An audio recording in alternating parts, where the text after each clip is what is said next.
How you doing, LMTI? This is John Morello, and just wanted to say hi to everybody. And I'd like to take this time, instead of being able to do my show Dirt like I have done for the past 10, 12 years, I'm gonna do something a little different today, and I asked some friends to join me.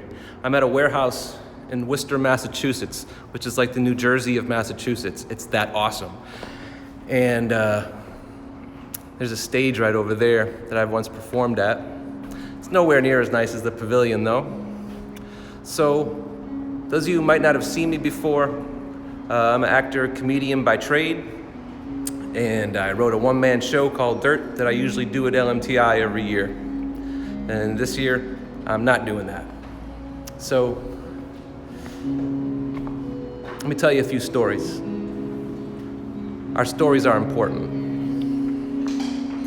Our stories are everything. Sometimes our stories don't make sense. Things are happening so fast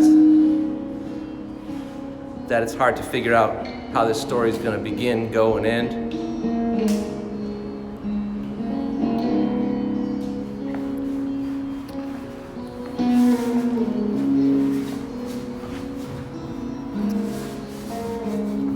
This is John Young over here. And that's Kira Bedoyan.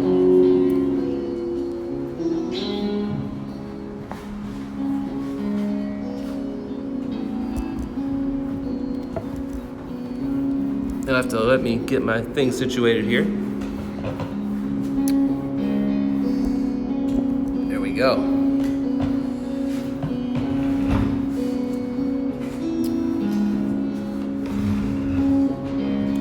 So, this is great, we're improv-ing this. So I hope everyone's doing okay out here in the year of COVID, in the crazy year of 2020.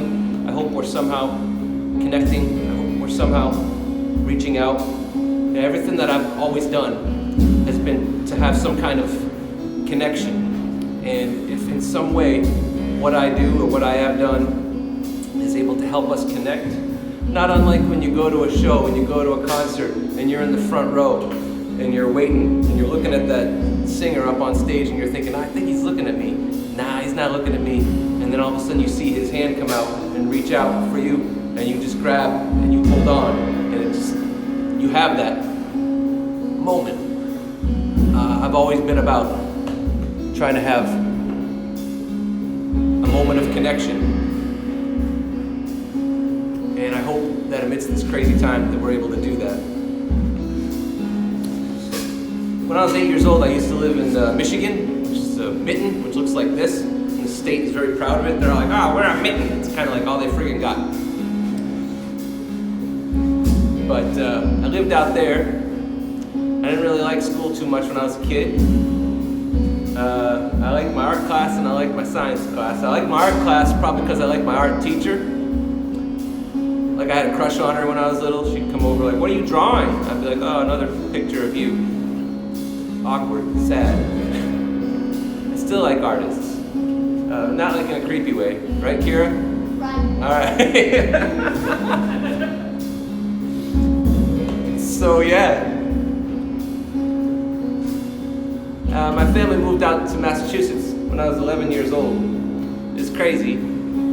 I woke up in the middle of the night with everybody in my house screaming and crying. My oldest brother had been killed by a drunk driver. He was out on his motorcycle and he was coming to an intersection. He was doing all the things that you're not supposed to do on a motorcycle. He was speeding, he was angry, he was just got in a fight with his girlfriend. He had been drinking and it was wet out and he was driving along, and some kid 16 years old had just got his license. And that kid ran a red light and my brother couldn't stop in time. And the next thing I know, I'm at a hospital and I see my brother hooked up to all these machines. And I remember my mom and dad were there and I was with them. And the doctor came out and he explained to my mom, they were gonna take him off of life support My mom, she was English second language, French Canadian, and the doctor talked really slow to her like she didn't understand because she had an accent, and that pissed her off. And I just remember her saying, "No, I understand what you're doing. I just don't want my oldest son to die on the birthday of my youngest son." And I'd forgotten it was my birthday, but my mom didn't. My family didn't. I kind of internalized that. I didn't talk about what had happened to our family. I didn't talk about anything that I was feeling. I had no concept of my life having a story. Being the youngest child, I felt a lot of neglect. And I did whatever I could to get whatever attention that I could get. That included being on stage years later, and maybe that's why I'm here now.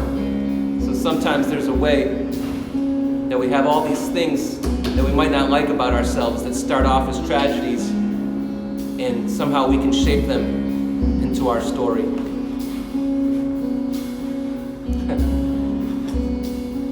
So I didn't really like school. I started getting more and more distant. When I was 12, I started drinking. When I was 13, I got high for the first time. When I was 16, my life felt really out of control. I was living in this housing project, and I had a free lunch card, which I was embarrassed of whenever I'd go to school, and I shouldn't have been. I should have been happy that people were taking care of me, that my government was taking care of me, because we didn't have any money. But I was all embarrassed about it, and it's weird, the things that you get embarrassed about. So, one of the weird things that happened too, I should mention this right now, is when I was 13, like I said, I started smoking pot. My other brother, he was the same way. He was a little more adventurous than me though. He went out to a party one night and someone offered him a drug called heroin, and he tried it, and he liked it, and he became an addict. My brother, the kid that slept in the bunk bed above me, the kid that played wiffle ball with me every day after school, the kid that broke my Hungry Hippos game every Christmas, that kid was an addict. I didn't think that was possible. I thought addiction happened in other families because we were a, quote, good family, you know? Sorry for doing the quotation fingers, jeez. So, yeah, I didn't think an addict could be the kid that sleeps in the bunk bed above you. But it can be.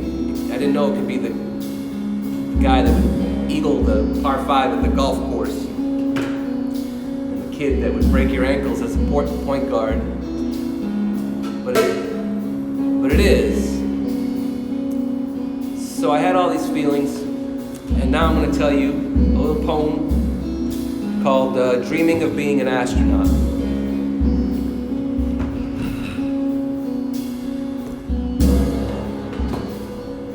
I'm from a planet of streets with short curbs and long driveways to ranch houses filled with TV slaves who try to run free, but once they get their Adidas out the door, they get stuck at school in long lines holding free lunch cards. So maybe if I go to Mercury, I can get away from kids like me who climb trees that are planted in a row in subdivisions that grow, and maybe I'll meet some aliens who can dunk because they're tall and they never shrunk like us because of smog and smoke or a blacklight marijuana poster glow. Maybe they could hold my hand and help me not get inhaled into the blue light of reality TV that locks me out of my dreams. Maybe I can meet some beings that can lift me off my couch of coins and crumbs and the cushions to teach me front-side nose grinds off stardust streams. Maybe on Venus, I can meet some strong aliens with 5-foot slingshot arms who can throw me in orbit to surf Saturn's rings. Maybe I can do it because I live in an after-school cartoon and I can do impossible things. Maybe, maybe not, but it would probably be easier if I were an astronaut. Because on my planet, getting high is easy, but getting air is tough. Because I'm from older brothers and kids next door doing stupid stuff. Because I'm from brothers spinning me by my arms or pushing me so high I break the swings and fall. But at least when I lie on my back, they're all tall and I can look up at them. Because usually, I just look down on them while they sleep, passed out or stoned on basement floors or drunk on corduroy couches or dead on metal tables when the nurse switches off the monitor and that bouncing blue light flatlines. Maybe a higher being, an Alpha Centauri. can teach me how to teleport his body to an asteroid belt where he could revive. And then I would charge that other PlayStation controller because he'd still be alive. Maybe, maybe not. It would probably be easier if I were an astronaut. Maybe on Jupiter. No, Tatooine. They're so advanced that kids have baseball games and they have so much space in the street to play, they never have to stop and yell car or land speeder. They got these Nerf footballs, right? And they always spiral. And your friends are creatures that look like centipedes. That actually play old video games like Centipede with you for hours of an Activision. Maybe on Neptune, even though they're known for being the douchebags of the solar system, the Neptunians will let you use their wave runners and jet skis and pop wheelies on their water as you tremble with unmedicated joy. Unmedicated because even evil Neptunians are smart and try not to medicate their kids, just to hold them in place. I mean, they might eat them, but they would never inject them with Adderall to make them ace their SATs. Look at this.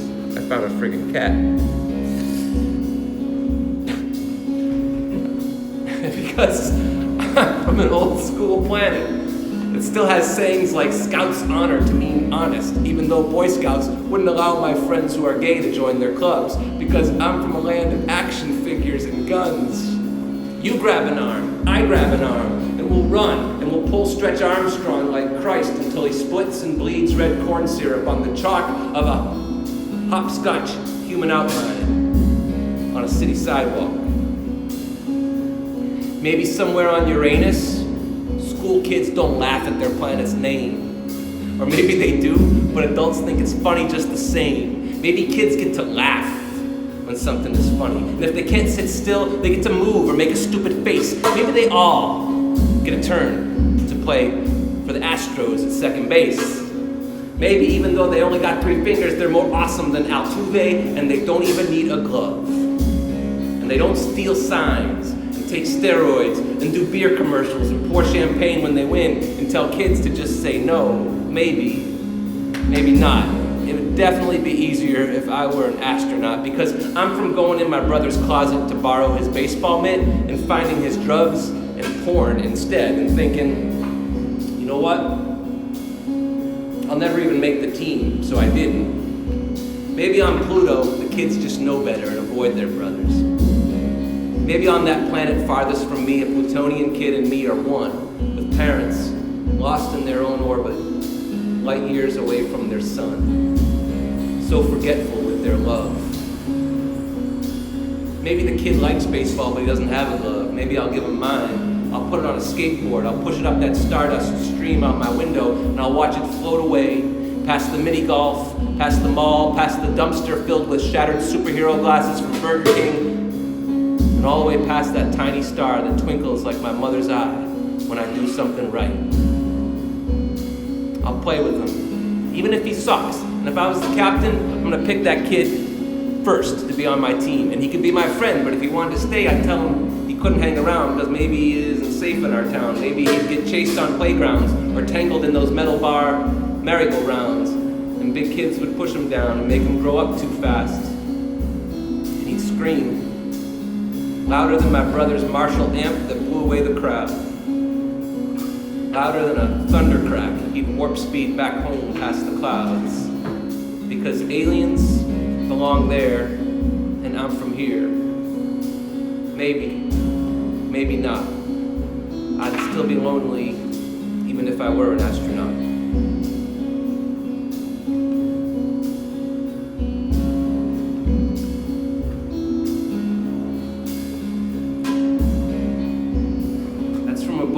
Called Buckshot Words. I found this cat just walking around. I don't want to keep him on my lap because then I'll look like a James Bond villain. This cat's not too into me, but he's like rubbing all over me. Alright, so there you go. Alright. Just gonna leave that in there, unedited. I hope that you are writing throughout this whole time of COVID. I hope you're thinking about your story. Our stories are everything. They really can get us through hard times. They can put the wind at our back when we're going through hard times. Growing up as an adolescent, you are put into a situation where you are the main character in a book. You didn't even ask for the setting that you were born into. You did not ask for the cast of characters that are around you, good or bad. You did not ask for any of this, and yet somehow you're still trying to make sense of it. So what is really cool about as you get older is you feel like your story is always being written. You're always, for the first part of your life, you're just doing what everybody tells you to do. You're going to the school they tell you to. You're going to the job they tell you to do. You're eating when they tell you to eat. You're eating what they tell you to eat. But something really glorious happens. No matter how sucky the circumstances that you're born into, man, there comes a point where you grab that pen and you start writing your own damn story. This is a story about that time in my life when I did that. This is a poem that's also a story. It's called BB Gun.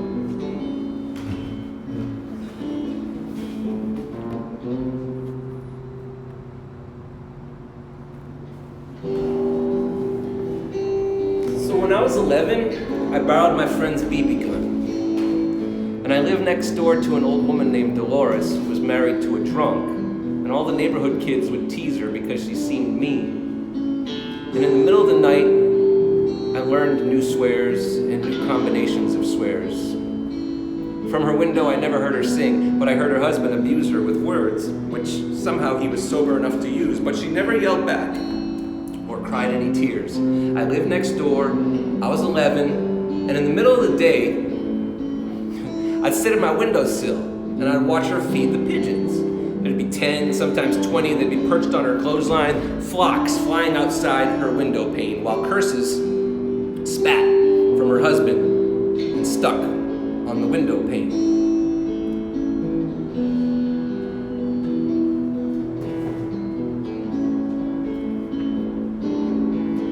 Windowsills are not supposed to witness such things. I thought from TV and what I read in books they were for setting fresh-baked blueberry pies on while aproned housewives shoo away blackbird crooks. They're not for 11-year-olds to peer out from to see a woman get sprayed with alcoholic buckshot words. That's probably why she loved those birds. They were her only joy. To avoid being outside, she would stay out. To avoid being inside with him, she would stay outside all day. Her husband would actually keep yelling, not knowing that she'd even left the house. And it seemed clear to me that this was what life was like for most of us. Just a lot of bad days, rusted robots stuck in time, or slaves with no power. I hated the clockworks that marched out these figurines every hour. I hated her husband, and I hated her for putting up with him, so I put my boombox on loud, because David Bowie's sound waves gave me a view from the clouds. It made me feel like I was there, but not there. And when I came back down from space, oddly, my friends made fun of my music. They said Bowie was a queer and gay, and I wanted to shut off the music because, when you're 11, you think that the word gay is an insult. Because when you're 11, you accidentally care what friggin' people think. Because those posters in the guidance counselor's office that say, just be yourself, make no sense. Because you don't even know who that is. Because you've been changing so much and it feels like the light in your eyes has been fading with every year. And we just all want that light back. And maybe that's why we put candles on birthday cakes. Because we just miss the light, man. So I put on AC/DC, Back in Black, thinking everything would be hunky-dory, hell's bells, boom. Right on time, Dolores' cuckoo head popped out the window and yelled, "Turn it down!" But that's not even an option, turn it down, when you're 11. I borrowed my friend's BB gun, and I was never allowed to have a BB gun. And the only other time I had borrowed one, my mom found it and took it outside to the driveway where the whole neighborhood could see, and she smashed it like Kurt Cobain smashing a guitar. And and I had to explain to my friend that my mom broke his gun. My mom out there in the driveway. No guns in this house! See, but now I was living with my dad. My mom was 1,000 miles away, so I was 11. I borrowed my friend's BB gun. I never even shot a person before. I didn't even like guns. Most of the kids who were my friends, I didn't like them. But maybe they had an idea that we needed something to do. Maybe we needed targets. Maybe we needed to aim at something that wasn't us. Maybe there's only so long you can hate yourself and your life until you put the magnifying crosshairs on someone else. Maybe there's only so long you can shoot darts at your own picture until there's so many holes you can't recognize yourself, and you get lost in the empty spaces in between what was once you. Or maybe my Atari was broken. I don't know.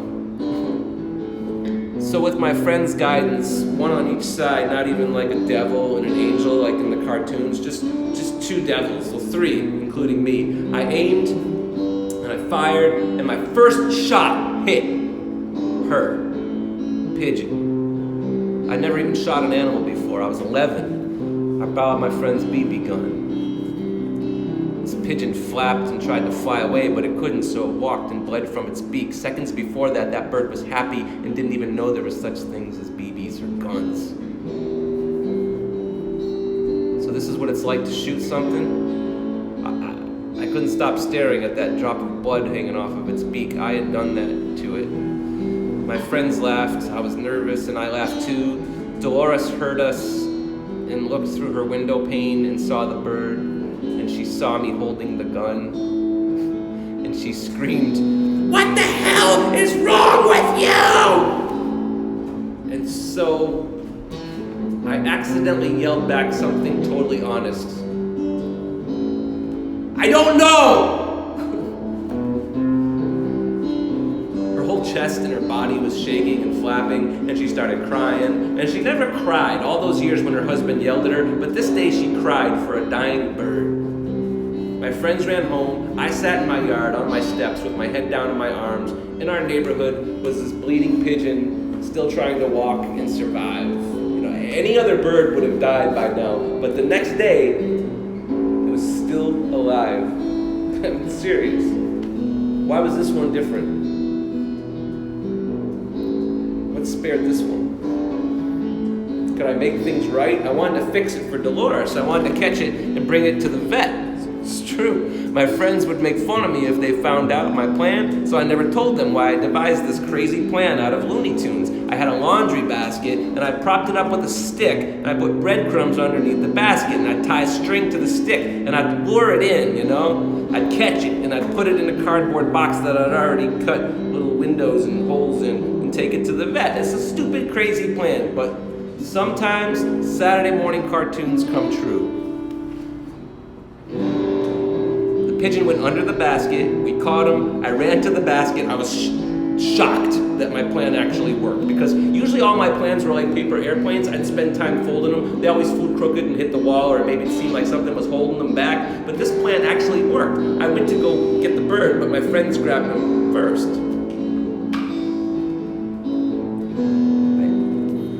Yelled. I was like, "Give him to me!" And they pushed me away. And now my own swears and my own curses and combinations started to come out all wrong because I was 11. And they formed a circle around the bird and they picked him up. I tried pushing my way in, but then my friends set it free. But I didn't know that they had taken the string from the stick which held up the basket, and they leashed a little knot around its leg. And when I tried, it's Freudian. When the bird tried to fly away, they yanked it back down, and every time it aimed for the sky, they would pull it back to earth. And I started crying. And this one kid finally said, "Okay, you baby." And he took the string off and he let it fly, and somehow it jumped and wobbled away and into the woods. I looked for it, and I saw it hiding in the trees with the others. I knew anything else that I did that day would only make things worse. Even praying to St. Francis on Dolores' bird bath couldn't break my curse and get me far away, get us far away from from this place, somewhere where it was safe, where we didn't have to hear sick words from windows falling or fear sick kids with toy guns. The next day, I returned my friend's gun, even though I wanted to imitate my mom and smash it in the driveway. That summer, I played good old bisexual Bowie louder. I even played the song he did with Queen and Freddie, but not so loud that I bugged Dolores. I did this under pressure, golden year after golden year, until I left town. Dolores stayed in the housing project. Her husband kept drinking and swearing, and we never saw the bird again. Some things, if they're lucky, they just fly away. But when I was 11, I borrowed my friend's BB gun.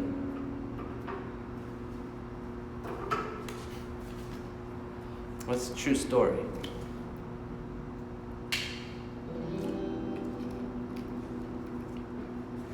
When I was 16, I quit school and I didn't know what the hell I was going to do with my life.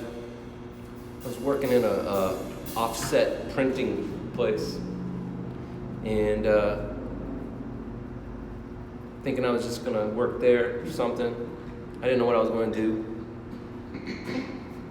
I had one brother that was in the grave. I had another brother that seemed like he wanted to get there pretty quick. And I went back to school to keep the juvenile department off my back. I went back to school because I felt bad for my dad. I went back to school because I just didn't want to F up. So I tried it. I was a year behind now. I was on the good old 5-year plan. I went back to school, and I used to get kicked out of class on purpose. I would tell dirty jokes.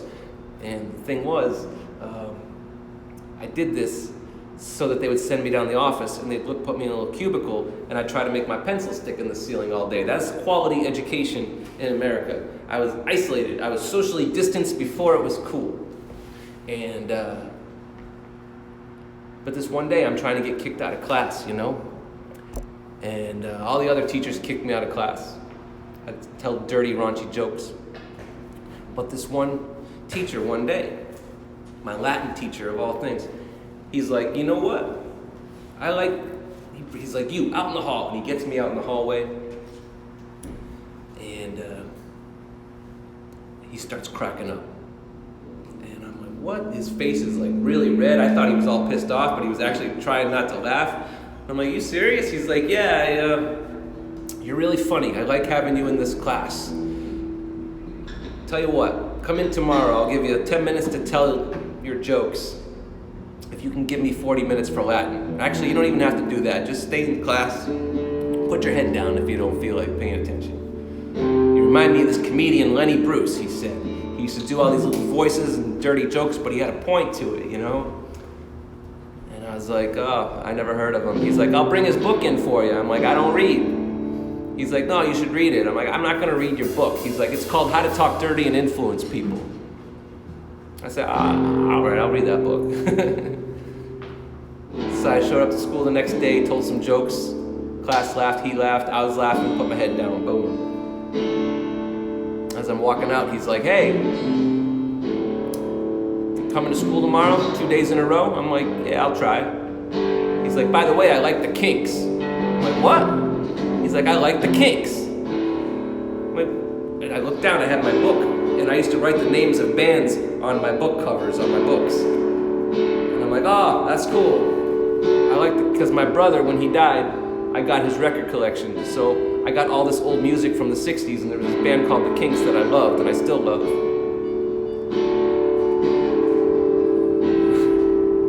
So I was shocked that this guy knew the Kinks, you know?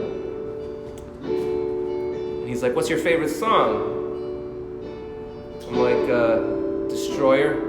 I'm like, what's yours? This is Waterloo Sunset.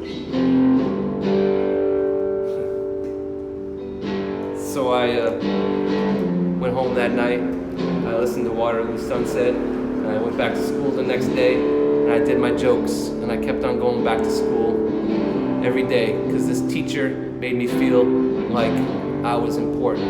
This teacher made me feel like I had a voice. This teacher told me I was good at something, and there just really wasn't like a lot of that going on in my life, you know? I ended up graduating, and he brings me down to the office senior year, I remember, and he puts his arm around me. He's like, hey, got this little binder, you know? He's like, here's a list of all the colleges in the country. Here's the 2 that you can get into. Get the hell out of this town. So I did. So I took off. I went to college out in Missouri, and I majored in theater. And when I got out there and I started majoring in theater, I started hanging lights, I started building sets, I started directing plays, I started acting, I started writing.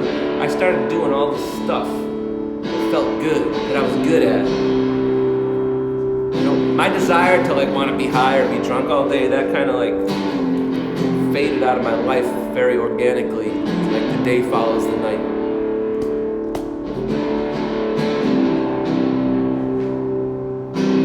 Strange. Here I am. Here you are. We are connected.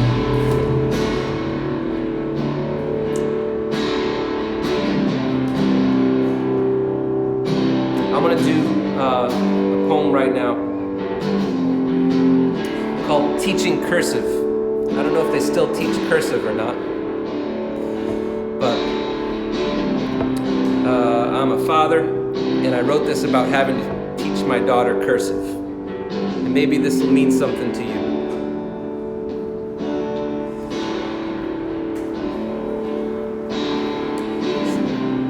I'm telling you, like the whole time, you can't see this, but like this cat, he's like, see him? He's like, rubbing my leg.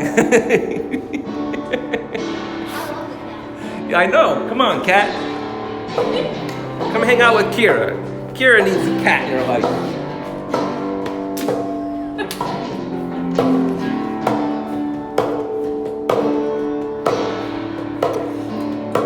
It's my nephew, John Young. He's a great guy. He's a tremendous musician, multi-instrumentalist. And he's a really great dad. It's one of his strongest qualities. He doesn't, I never told him that, but I'm telling him now. Yeah.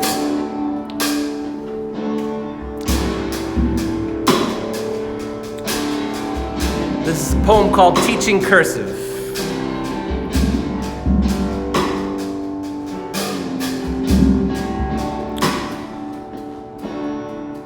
I'm remembering how I learned cursive to help you learn.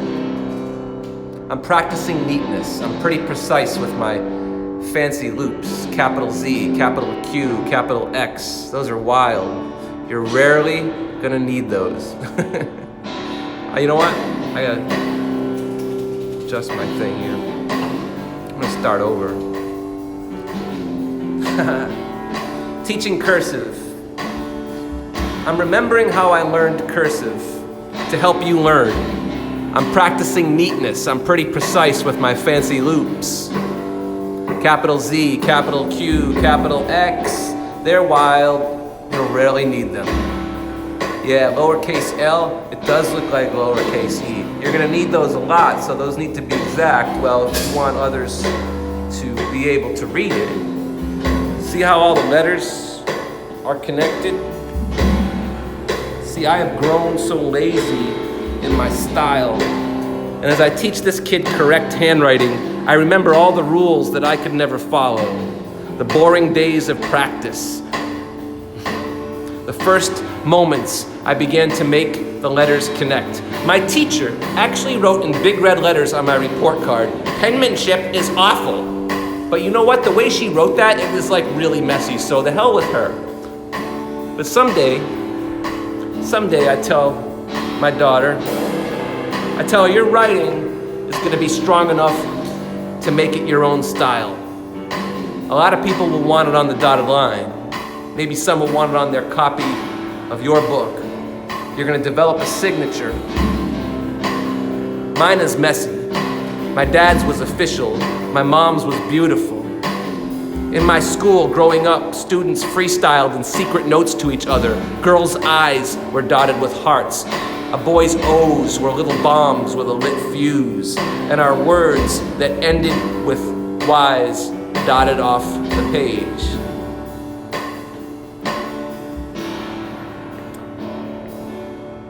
Your handwriting is gonna start one way, and it's gonna change many times. Mine is still changing, even just now, tonight. Under the yellow incandescent kitchen table light, I'm taking better care for you. I'm being precise to show you the joy of not just making words, but allowing space and having fun with the loops. Come September, your teachers will teach you their way. It's the right way. Listen to them. It's gonna likely be easier to learn and a lot neater than mine. It may be the right way, and you should learn it, but right now, I'm teaching you my way of writing, because what else can I give you but me? So, someday when the letters are too hard for your hands and nobody can understand your words and you want to cross it out or crumple it up, just finish your sentence, your story, your paragraph, your page, your story. Just practice those crazy loops and try to somehow keep them letters all connected.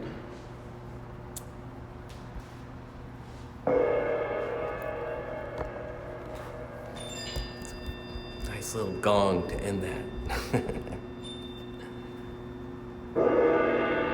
Got one more thing I'm gonna do for you.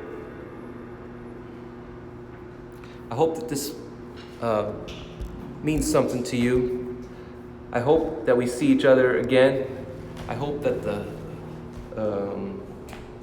fate allows us to get together again. I'm gonna do one more thing for you here. I'm out of vitamin water. We're all sweating in this warehouse. Johnny's never out of tunes. Kira's almost out of paint. Probably not. I'm gonna do something that I did at LMTI last year. It was last year. I was listening to Tom Petty, and he means a lot to me, and I took his loss pretty hard, actually, for like a celebrity rock star that I've never met or anything like that, and I still think about him a lot. And I was just like listening to Tom Petty, and I was getting ready to walk up to the pavilion and do a show at LMTI, and I just stopped in my car for like 15 minutes, and I just started typing on my little iPhone notes app, and then I read it to LMTI, because sometimes I just like to take a risk. Like right now, I'm kind of taking this crazy risk. I hope this is something different than your normal Zoom calls.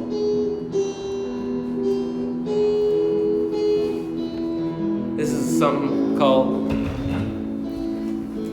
Last Thoughts on Tom Petty for LMTI. Because LMTI is one of the good things. It's like the smell of fresh cut grass, or the sound of snow crunching under your boots in February, or drinking your first Coke slush at the mall, or getting a mixtape from a friend, or the sound of a saxophone from a street cafe that's 2 blocks away on a foggy night. Or when a doctor says, you no longer have a gluten allergy, and he takes a loaf of fresh Wonder Bread, and he cuts all the crusts off, and he compacts the whole thing into a ball, and he says, go nuts, chief. Or like when you're at a campfire, and the smoke blows in the face of your enemies. Or when you're at a campfire, and you have no enemies around. Or when that annoying guy at the party finally stops calling you chief, or boss. Hey chief, hey boss, shut up. Or when the dog puts his head on your lap and falls asleep. Or like when you're in 4th grade and you get that note back from her and she circled yes.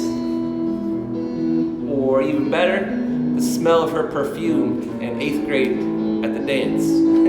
Or having the whole movie theater to yourself in the words, and now your feature presentation. or the feel of sticks crunching under your feet, and you're holding the hand of a new friend.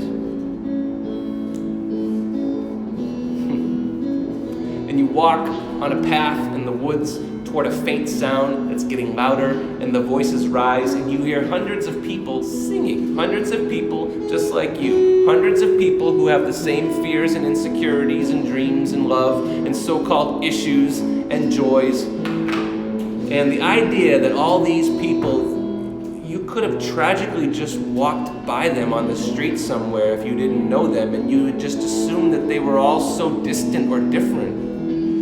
But now you've been stuck in the woods with them for a week, and you've taken the time to sit still, and you were brave, and you opened your heart, and you found out that they were like you, or gloriously not like you. And now your friends are your family. And you're walking closer, and the voices are singing, I want to celebrate, I want to celebrate. But the fact is, for the past few years, months, weeks, days, or maybe like 5 minutes ago, you didn't really want to celebrate because the things that you're facing seem too big and scary and too dark to the point that they isolate you constantly, but you keep walking on that path, and the pain from pine needles under your feet is nothing compared to the pain in your head when you think about all the stuff you're going to have to face in real life when you get home. And then you walk into this tent or pavilion or whatever it's called. And you know damn well that everyone in this place probably feels the same exact way, and yet they're singing. And they're finding a way. And that somehow you've all become stronger each day, and somehow you have this totally ludicrous confidence that you got this, and that you're stronger, and that you're stronger than you ever thought you could be. And then it hits you that these things that you've learned about yourself and the experiences that you've had this week are real. And that maybe you've had it wrong when you thought what's waiting for you at home is real life. Maybe this is the real life. And maybe don't feel like something from a dream. Maybe this is the real you that you want to be and nurture and believe in. And maybe this is the start of something and the end of something else. And the tension that you feel is just to be expected, like the sound of runaway trains when they're coming from an old place and going somewhere new. Or maybe you can actually ride in that little red wagon. And I want to ride with you because you got a heart so big it'll crush this town. And maybe right now that wagon is having a little breakdown, and your life is a climb, and you get to the top and you're going to shout what you really believe to the world. But this climb is so hard because you don't know how it feels or what you believe, and you have no idea what you'll shout when you get to the top of the world tonight. But the waiting is the hardest part, and right now it feels like that perfect opening of an old song that you love by Tom Petty. But it seems like it just keeps taking so long. It seems like it's taking so long to get to that first verse. But you know it by heart, and you're free. You're falling in love to this song, and with this song, and you know the singer's not here anymore to sing it for you, and you realize that you took him for granted, and you swear you ain't gonna ever do that again with anyone. So you want to sing it loud for him because you realize that this dude, he knew the score, because you're running down your own dream and you're going into the great wide open and you're surrounded by these friggin' vampires and you're feeling like a refugee. And this whole week you've come to understand with the help of new friends and deep talks that you're not a phone, you're not an IG account, and the last thing you need is a snap filter cutening up and marring your beautiful visage. Like serious, a whole generation that wants to be special and unique by putting the same cat ears and whiskers on, and you're twisting your soul to make it look better and fit into this perfect rectangle frame of your phone, and you know you don't belong in a cubicle coding, and you don't need this jewel, and you don't need anything but you. You don't need anything but you, because you are enough, and because Tom Petty said that you're a wildflower, damn it, and that you belong somewhere you feel free. And that's what you are, no matter where you're going. So what the hell? Just go in the pavilion and do your hamster dance and celebrate.